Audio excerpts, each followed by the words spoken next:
Saudara, jelang Pilkada serentak pemilihan Gubernur dan Wali Kota Makassar tahun 2018, pemerintah Kota Makassar melarang seluruh RT dan RW untuk ikut dalam tim sukses salah satu calon gubernur dan wali kota.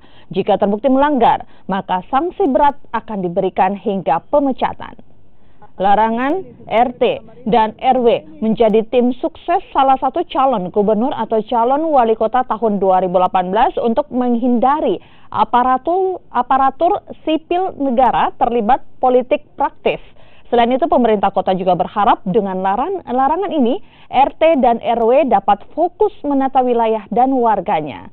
Camat Panakukang juga telah menghimbau agar RT dan RW yang berada di wilayahnya untuk tidak terlibat dalam tim sukses salah satu calon gubernur dan wali kota.